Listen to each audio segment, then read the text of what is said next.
Ahlan wa sahlan wa marhaba mpenzi mtazamaji popote pale ulipo, ni matumaini yetu kwamba mzima na ubuheri wa afya. Karibu kwenye Nipashe Wikendi, hii ikiwa ni siku ya Jumapili. Naam, karibu mtazamaji, na hizi ndio baadhi ya taarifa ambazo tumezipa kipaumbele.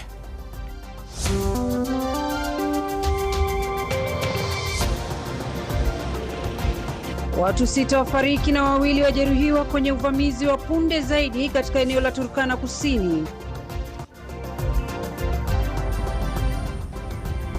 Familia zahangaika na utapiamlo kaskazini, watu milioni 2 wakiwa kwenye hatari ya baa la njaa humu nchini.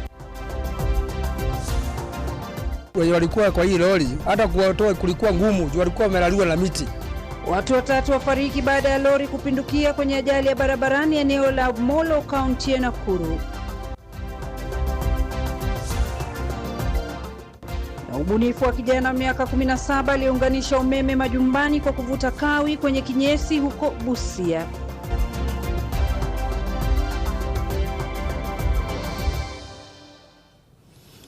Na mtazamaji, karibu. Mwenzetu ni Yula Nzale ambaye yuko tayari kwa taarifa hizi kwa ishara. Na hali ya taharuki na wasiwasi imeendelea kutanda katika kijiji cha Kakong'u, Turkana Kusini, kufuatia uvamizi uliotekelezwa na wezi wa mifugo ambako watu 6 wameuawa. Na watu wengine 2 wamejeruhiwa na mifugo zaidi ya 2,000 kuibwa. Na uvamizi huu unajiri siku chache tu baada ya tukio jingine katika kijiji cha Kapelbok, pia Turkana Kusini, ambapo majangili waliiba zaidi ya ng'ombe 1,000 na wa mtu mmoja. Naam, ni hali ambayo imezua hofu kuhusu usalama katika eneo hilo, kama Ben Kirui anavyoarifu. Wakazi wa kijiji cha Kakong'u, Turkana Kusini, bado wanaishi kwa hofu kufuatia uvamizi wa kikatili uliotekelezwa na majangili waliokuwa wamejihami na silaha na kusababisha vifo vya watu 6, wengine 2 kujeruhiwa na zaidi ya mifugo 2,000 kuibiwa. Baada ya shambulio hilo, wakazi wamekusanyika katika boma hii moja, huku hali ya taharuki ikiendelea kutanda eneo hilo. Ni siku ya huzuni ambayo ni mzito pia kuongea maneno mingi. Hatujaona chopa yoyote ikikuja juu. Ni vifo ngapi ambayo itafanyika ndio government take action, because kuna siku watu sijui ngapi waliwawa Laikipia. Government ilitoa malori kila aina, ilitoa machineries kila aina, ikaenda kufanya disarmament huko Laikipia. Lakini hapa kila siku tunapoteza watu. Juzi watu wameuawa Kapelbok. Mwanafunzi juzi ameuawa pale Kainuk akiwa anaenda shule. Lopi watu waliuawa. Mheshimiwa Rais, sisi tungeomba amani ipatikane. Na kama amani hamtaki kutupea, sisi wenyewe tutatafuta amani kutumia nguvu zetu. Tukio hilo liliathiri pakubwa shughuli za usafiri kwenye barabara kuu ya Lodwar kuelekea Kitale, ambayo ilikuwa kwa muda mrefu, huku polisi wakishirikiana na askari wa akiba wakianzisha msako dhidi ya washambuliaji. Wangapi wajapatikana? Kuna watu wamepotea, hawajulikani hata mahali wako. So ninaambia serikali ni kuwa sisi pia ni Wakenya. Tunahitaji, tuko na ile haki ya kulindwa kama Wakenya wengine. Vifo hivyo vinajiri siku chache tu baada ya uvamizi mwingine katika kijiji cha Kapelbok, pia Turkana Kusini, ambapo majangili waliiba zaidi ya ng'ombe 1,000 na kumuua mtu mmoja, hali inayodhihirisha kuongezeka kwa visa vya ukosefu wa usalama katika eneo hilo. For almost 20 years imeendelea tu hivi na hakuna peace inapatikana. Last time wakati wa sala, Kakong'u residents waliambiwa wapeane bunduki zao, Wapokot wamepewa silaha mingi sana, lakini Kakong'u wenyewe hakuna viongozi wanatetea Kakong'u. Kamanda wa polisi wa kaunti ya Turkana, John Tarus, anasema kikosi cha pamoja kutoka idara mbalimbali kimepelekwa eneo hilo na kinaendelea kuwasaka majangili. Pia alionya wakazi dhidi ya kuchukua hatua za kulipiza kisasi. Miili ya waathiriwa imehifadhiwa katika makafani ya hospitali ya rufaa ya kaunti ya Lodwar, huku uchunguzi ukiendelea. Ben Kirui, runinga ya Citizen, Nairobi. Na mtazamaji, zaidi ya Wakenya milioni 2.2 wanakumbwa na baa la njaa kutoka kaunti 23 zilizoathirika humu nchini. Na mali pia ikiendelea kuwaathiri watoto, hasa katika eneo la Gas, kaunti ya Marsabit, ambako utapiamlo umeendelea kuathiri familia kadhaa. Na kama mwanahabari wetu Boniface Baraza anavyoarifu, ni kwamba mifugo pia wameripotiwa kufariki, huku shilingi bilioni 2.1 zikihitajika kushughulikia hali ya dharura. Marsabit, Mojawapo ya kaunti 6 zilizoathirika zaidi na ukame katika kijiji cha Gas huko North Horr, asilimia kubwa ya wakazi ni wafugaji, ila ufugaji wanaotegemea katika kukidhi familia zao upo hatarini, mifugo wakifariki kutokana na ukosefu wa lishe na maji. Tunakutana na Docho Wario, msichana mwenye umri wa miaka 13 ambaye ni mlemavu na mwathiriwa wa utapiamlo, wakitafakari kuhusu hali inayowakumba na mamake. Huyu mtoto ni mlemavu, pia wana mifugo yao yote imeenda na ukame. Wako na njaa sana, wana cha kutegemea, mali yao yote imeenda na ukame. So sasa mara nyingine mimi ndio huwa nawasaidia kuwapatia chakula kidogo. Mita chache kutoka hapo ni nyumbani kwa mzee Barile Katelo. Mwanawe amedhoofika kiasi cha kutotembea kutokana na ukosefu wa lishe. Kijiji hiki pekee kimerekodi visa 14 vya utapiamlo licha ya juhudi za serikali za kusambaza chakula. Sasa watu wanapata njaa, watoto wanakonda, wanakofia, kosa afya, hawaende hata shule. Serikali imetoa chakula lakini ni kidogo kidogo tu wanapata ile kidogo yenye wamepewa, wanapika tu siku 2 inaisha. Viongozi nao wakikiri kulemewa na mzigo mzito wa makali ya ukame. This drought hitting will run into problems of the parents not being able to afford to pay the school fees. So that's also something that we'll look at. Government interventions a bit here and there to help the pastoralists continue that education. Wanyama wanahitaji maji. Kwa saa hizi wanaenda distance ndefu sana, nyasi pia zimekauka. Kwa hivyo in the next 2-3 months kama hakutakuwa na mvua itakuwa ni hali hatari zaidi. Zaidi ya kilomita 600 kutoka Marsabit ni kaunti ya Mandera. Hapa napo ukame umezidisha kiu, wafugaji na mifugo wao wakikosa maji na lishe na kusafiri mwendo mrefu kusaka maji. Maji ndio iko shida sana. Mtu ambaye akileta asubuhi mtungi moja haijulikani kama inapatikana mpaka jioni. Kaunti ya Marsabit, Mandera, Turkana, Wajir, Garissa, Isiolo na Samburu Kaskazini zimeorodheshwa kuathirika zaidi na ukame. Ni kisa ambacho kinaweka wazi masaibu ambayo yamewafika wakazi wa kaskazini mwa nchi, huku nayo serikali ikizidi kuelezea kujitolea kwake kushughulikia swala hili, japo uhalisia mchungu ni wa kukeketa maini.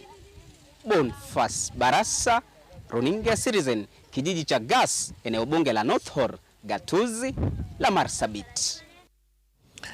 Na mtazamaji, ni hali ambayo tunakuwa tunaifuatilia, nataka kuangazia jinsi mambo yanavyoendelea katika zile kaunti ambazo zimeweza kuathirika na swala zima la ukame.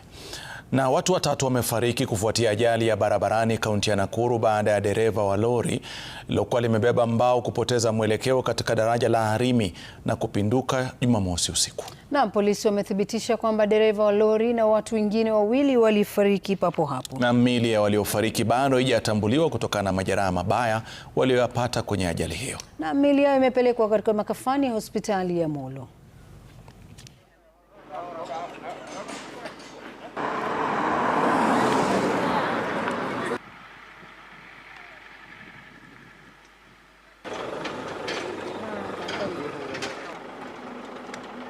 Ya lori ilikuwa imebeba miti ikielekea Njoro. Kulikuwa na shida wenye walikuwa kwa hii lori, hata kuwatoa kulikuwa ngumu juu walikuwa wamelaliwa na miti. Sasa ilibidi tuitishe watu wakuja kukatakata miti ndio wao watu waweza kuolewa. Serikali yetu ikichukua muda tu mfupi inaweza tutengeneza hii barabara. Kwa maana chuzi muda utaisha mrefu sana. Hii barabara ilimeza watu karibu 14. Tumechoka na hizi accident. Hata sisi tunaogopa sasa kwa sababu kila saa tukikaa accident zinatuletea shida hata sisi kwa mafikirio. Kwa sababu tuko mpaka na watoto wanaenda na gari shule. Mpaka watoto wetu wameogopa sasa. Tunaomba tu serikali ikuje itusaidie itutengenezee mahali hapa. Na mtazamaji, askofu mkuu wa kanisa Katoliki jimbo la Nyeri Anthony Muheria ameitaka serikali kutathmini upya mfumo wa elimu wa CBE, akionya kwamba viwango vya elimu nchini vinaweza kuathirika pakubwa. Na Askofu Mary hasa akikosoa jinsi serikali inavyoshughulikia mpito wa wanafunzi kuingia gredi ya 10. Na kama anavyoripoti Emily Chebet ni kwamba waziri wa elimu Migos Ogamba amesema kwamba mpito wa wanafunzi kuingia gredi ya 10 umefikia 98%, akisisitiza kwamba serikali imeweka mikakati inavyofaa. Huku serikali ikishinikiza mpito wa 100% wa wanafunzi kwenda gredi ya 10 kwa kuwaagiza wanafunzi wote kuripoti kwa shule za sekondari ya juu, Askofu mkuu wa kanisa Katoliki jimbo la Nyeri Anthony Muheria ameitaka serikali kutafuta suluhu ya kudumu kwa changamoto zinazokabili kundi la kwanza la mfumo wa CBE. The schools run, they give food to these children. We have to take care of their needs. How do we shift the problem from we who are now embarrassed because children at home to now the heads? Kulingana na askofu mkuu huyo, kuwasajili wanafunzi bila kushughulikia masuala ya uwezo na rasilimali kunaweza kudhoofisha ubora wa elimu. Muheria amewaonya viongozi dhidi ya kutumia masomo kama chombo cha kisiasa, huku akiwataka washikadau wote kutoa mwongozo thabiti utakaofuatwa. Our education system is not something we should be experimenting every year, every day, every month. Because you cannot be in a class that was designed for 50 and you put in there 90 students without even space for the teacher to move and expect to give quality education. Waziri wa elimu Migos Ogamba hata hivyo amesema serikali inazingatia mbinu ya kusaidia shule ambazo zimepokea wanafunzi kutoka kwa familia zisizojiweza. As of today we've done 98%. That is over 1.1 million. So our teams are in the field collecting the data of this extra, and as a government then we'll consider and see what kind of support to give those schools that have admitted those students. Waziri Ogamba pia amewataka walimu kutoka kaskazini mwa nchi ambao wamekuwa wakitaka kuondolewa sehemu hizo baada ya mauaji ya mmoja wao kutulia, akiwahakikishia kuwa serikali inazingatia usalama wao. We have seen the intervention and the evacuation of our teachers and the psychosocial support being given to the teachers in Garissa town. Those who cannot go back to school immediately are really taken care of. Kulingana na Ogamba, usambazaji wa vitabu vya gredi ya 10 inatarajiwa kukamilika ifikapo tarehe 10 Februari. Ogamba alizungumza alipowatembelea walimu ambao walihusika na ajali hapo jana katika hospitali mbalimbali jijini. Kufikia sasa, walimu 3 wamepoteza maisha yao kutokana na ajali hiyo baada ya mmoja kufariki akipokea matibabu katika hospitali ya kitaifa ya Kenyatta. Emily Chebet, runinga ya Citizen. Na mtazamaji, naye mwenyekiti wa chama cha ODM Gladys Wanga ametangaza kwamba chama hicho kinataka kipewe 2% ya utawala wa serikali kabla ya kufanya muungano na chama cha UDA kufikia uchaguzi mkuu wa mwaka 2027. Naam, na huku Wanga na viongozi wengine wakipigia mirindimo ya muungano, naibu kinara wa chama hicho Godfrey Otsotsi anasema kwamba amepinga muungano wowote na chama cha Rais William Ruto, akisisitiza kwamba ni sharti chama hicho kiwe na mgombea urais debeni. Na Msetho Lale na taarifa kamili. Mazungumzo kati ya chama cha ODM na chama cha UDA kabla ya uchaguzi mkuu ujao yalipewa kipaumbele kwenye mkutano wa kisiasa wa ODM Embakasi Kaskazini, kaunti ya Nairobi.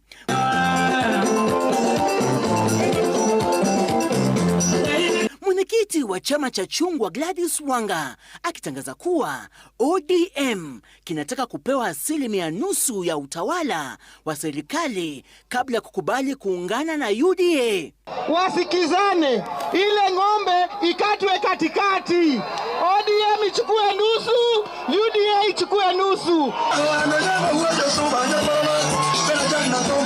Chama cha chungwa kinasisitiza kwamba ni sharti ripoti ya NADCO itekelezwe kabla ya maelewano kati ya chama hicho na UDA.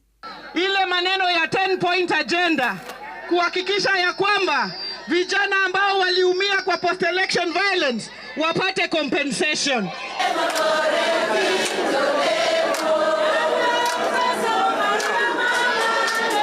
Hapo awali kwenye ibada katika kanisa la St. Peter's Enoka, Legio Maria Mission Dandora.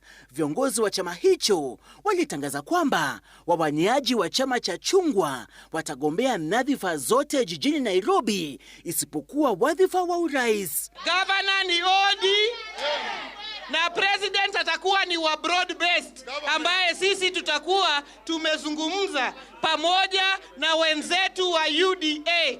Akizungumza eneo la Got Kabindi huko Maragoli Kusini, kaunti ya Vihiga, naibu kinara wa ODM Godfrey Osotsi amepuzulia mbali mazungumzo kati ya chama cha UDA na chungwa na kusema kwamba mazungumzo hayo hayatazaa matunda.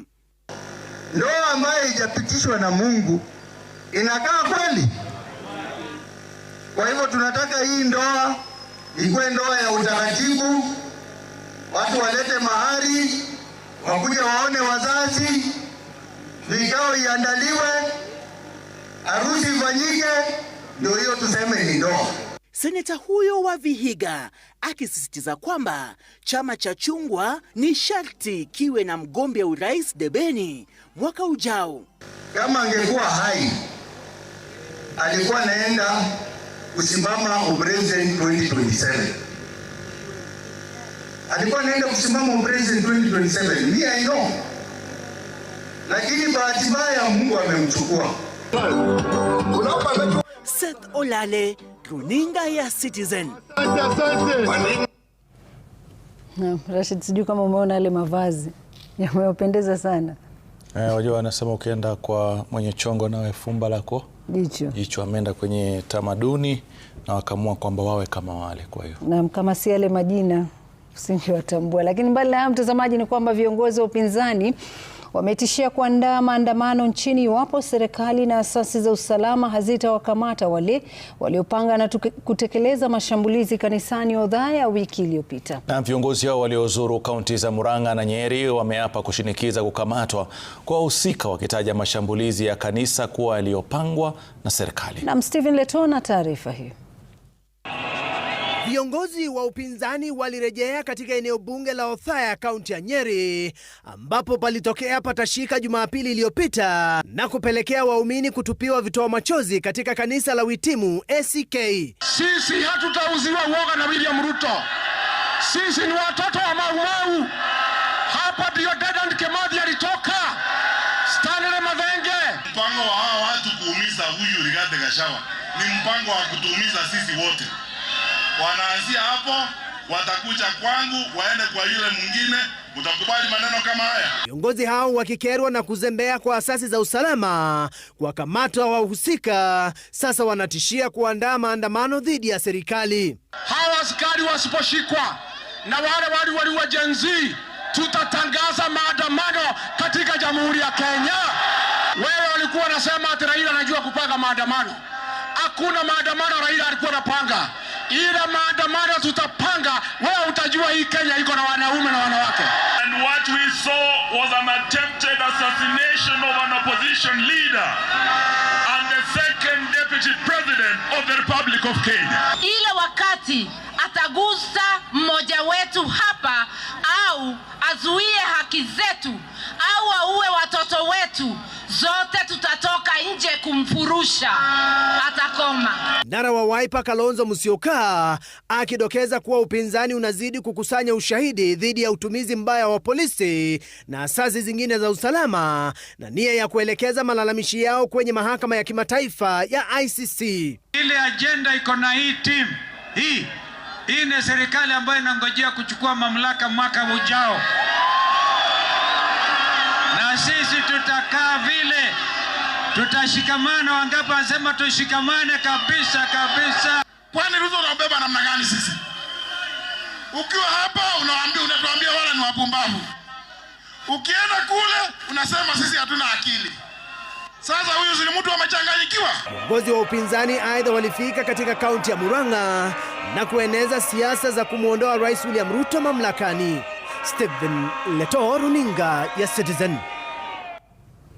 Naam, kwingineko Rais William Ruto amewaamrisha maafisa wa polisi kuhakikisha kwamba wametoa usalama wa kutosha kwa makanisa nchini na sehemu zingine za kuabudu. Naam, Rais Ruto ambaye alihudhuria ibada Jumapili katika kanisa la Pefa Gikomba, kaunti ya Nairobi, amesema serikali yake haitaruhusu tena sehemu za ibada kuvamia na makundi yanayotumia sehemu hizo kujitafutia umaarufu wa kisiasa. Aidha, Rais Ruto amewaonya viongozi dhidi ya kufanya siasa kanisani. Viongozi walioandamana na rais akiwemo mwenyekiti wa chama cha ODM Gladys Wanga wametoa hakikisho kuwa wataunga mkono serikali katika kutekeleza ahadi kwa wananchi.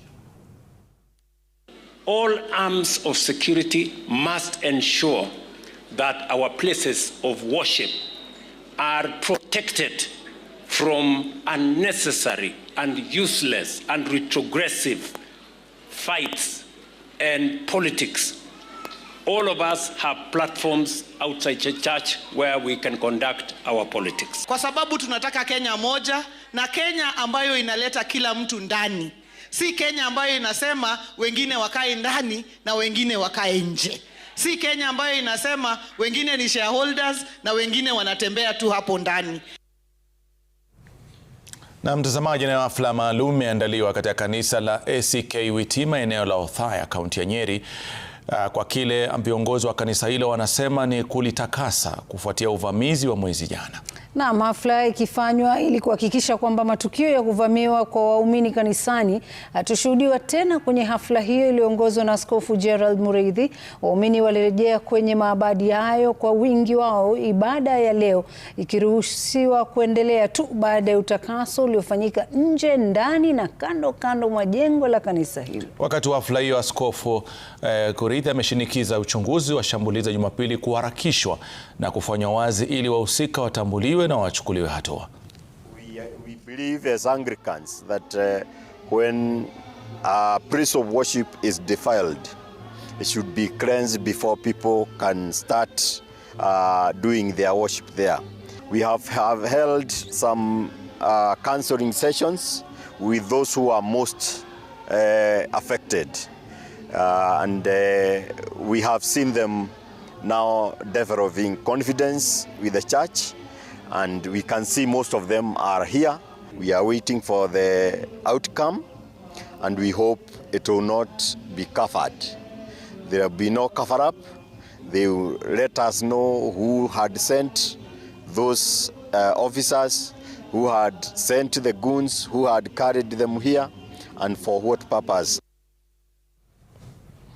Naam, kwa hivi sasa mtazamaji, tunapumzika kidogo. Rashid kidogo anasema ile game ya Man U kidogo imemtatiza. Baada ya muda usiokuwa mrefu tutarudi na mengi zaidi. Usiende mbali.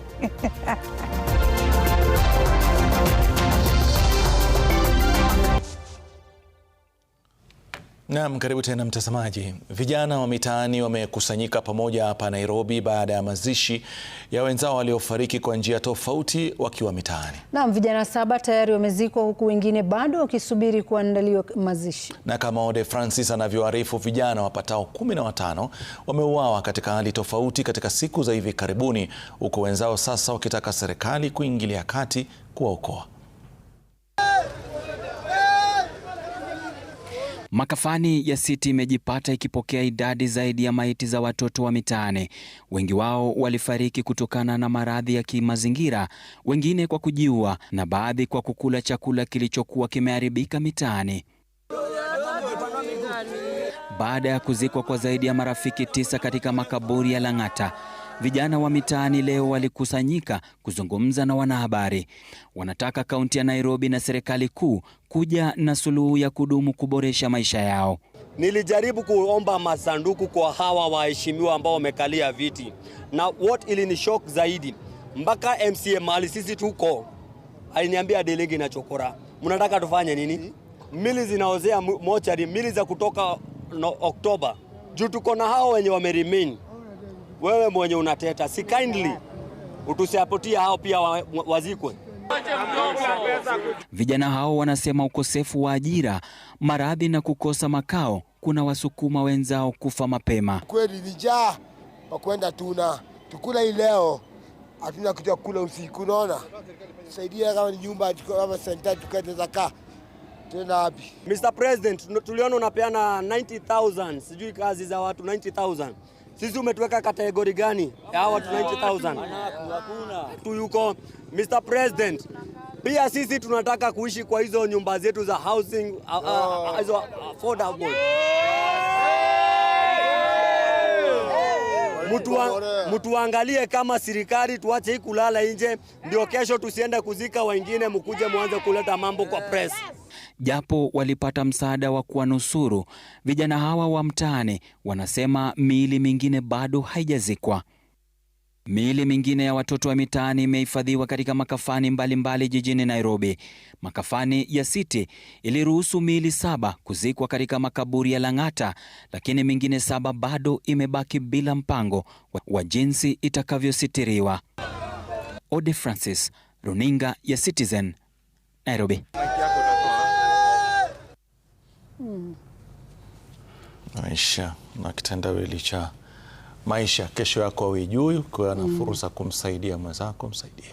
Na natumai kwamba ile miili mingine 7 pia itaweza familia ile iweza kusaidiwa wapate kuzika familia zao. Mtazamaji, mbali na hayo ni kwamba familia moja kutoka Bomariba, Bonchari, kaunti ya Kisii inalilia serikali kuwapa majibu kuhusu kifo cha mpendwa wao Clinton Mogesa, kijana mwenye umri wa miaka 29 aliyepatikana ameaga dunia nchini Urusi baada ya kuhadaiwa kujiunga na jeshi katika mapigano baina ya taifa hilo na Ukraine. Na familia hiyo inazungumza na Runinga Citizen Jumapili, inasema mwana wao alilazimika kuuza kipande cha ardhi ya familia angalau kusafiri hadi taifa la Qatar kwa lengo la kuwatoa katika lindi la umaskini nyumbani baadaye. Picha za Mogesa zilianza kusambaa mapema Jumapili mtandaoni akiwa miongoni mwa Wakenya ambao wamepoteza uhai katika mapigano hayo yanayoendelea. Nyapara ndio kitinda mimba katika hii familia. Tena ndiye alikuwa kitega uchumi kwa hii familia. Kifo yake ilitustusha sana kwa sababu mara ya kwanza alienda Qatar, tena tukakuja kukasikia ameenda Russia. Sasa mimi naomba serikali inisaidie. Mimi ni mgonjwa sukari. Nyapara ndiye alikuwa ananipeleka hospitali, ananinunulia dawa, ananisaidia kila kitu tu, yeye ndiye alikuwa tegemeo langu. So we don't know how we can access the boy. Akuja as per the culture, Kisii culture, mwili uletwe Kisii. So we are appealing through the parents, familia, we are appealing to our Excellency President William Ruto, intervene together with the Minister of Foreign Affairs to liaise at least tupate usaidizi, kijana afike nyumbani, mashishi yake ifanyike. Nayo Marekani imezindua mradi wa miundombinu ya angatua ya kijeshi wenye thamani ya dola za Marekani milioni 71 sawa na shilingi bilioni 9.1 za Kenya katika kambi ya kijeshi ya Manda Bay. Naam, hatua hii ikiashiria kuimarika kwa operesheni za usalama wa kanda na mabadiliko ya msimamo wa Washington kuelekea Afrika Mashariki. Naam, naibu waziri wa mambo ya nje kutoka Marekani Christopher Landau aliwasili kwa ndege ya kijeshi katika angatua ya Manda kuzindua ujenzi wa angatua mpya yenye urefu wa kilomita 3. Ilianza kwa kuwasili kwa ndege ya kijeshi iliyombeba naibu waziri wa mambo ya nje kutoka Marekani Christopher Landau. Ndege hiyo ikitokea Djibouti ilitua Manda Bay kuzindua ujenzi wa angatua. Upanuzi huu unabadilisha Manda Bay kuwa kituo cha kimkakati cha shughuli za Marekani na jeshi la Kenya katika eneo hili kilichoko karibu na Somalia. We have to show those who would attack us that we are resolved to defend ourselves. It is a very tangible commitment to the common defense between the United States and Kenya. Angatua hii iliyojengwa miaka 33 iliyopita ina urefu wa futi 4,000, takriban mita 1,300, ikiwa na lami nyembamba na uharibifu mkubwa kutokana na mashimo na hali ya hewa.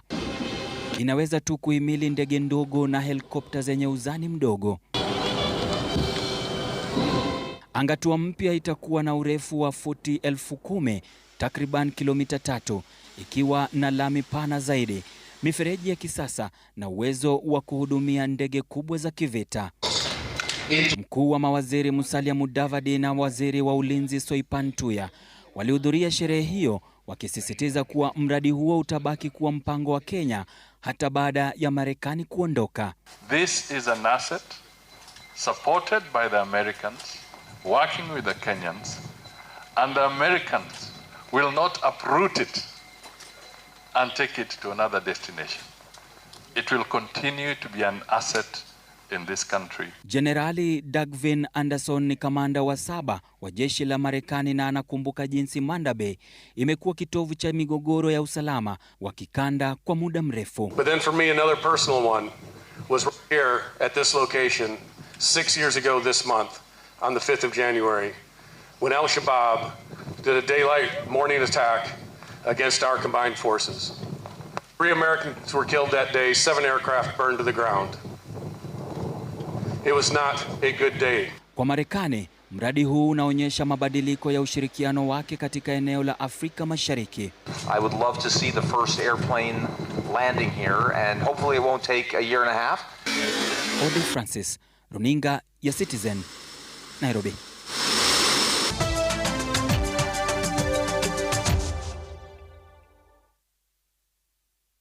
Cha pili lilitosha kuipa Shabana ushindi wa bao moja bila jibu katika mechi ya ligi ya KPL iliyochezwa uwanjani Gusii hii leo. Naam, ndio mechi ya kwanza Bandari pia ikashindwa, ila kwa njia tatanishi tangu kumteua Bernard Molala kwa mkufunzi wa timu hii, huku ushindi huu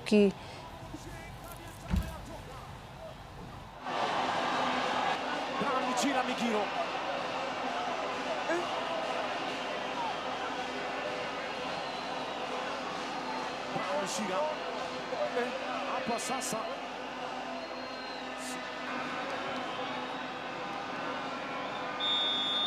Misira Migiro dhidi ya Allen Galeka. Misira!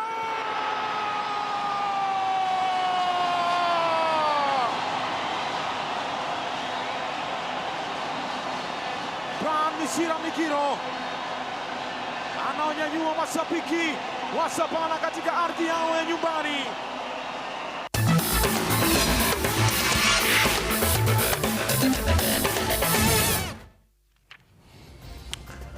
Na mtazamaji, na baada ya taarifa hiyo tukamilisha kikuambia tu kwamba kwa dakika 32 kwa sasa hivi katika mechi ambao tunawakilishwa Nairobi United kule Zanzibar dhidi ya Azam, ni kwamba Azam wanaongoza kwa bao moja kwa bila, limefungwa na Faisal Salum almaarufu Feitoto. Dakika ngapi mechi? Bao limefungwa dakika 11, sasa ni mechi imefika dakika 32. Nasema mayo. Kwaheri mtazamaji.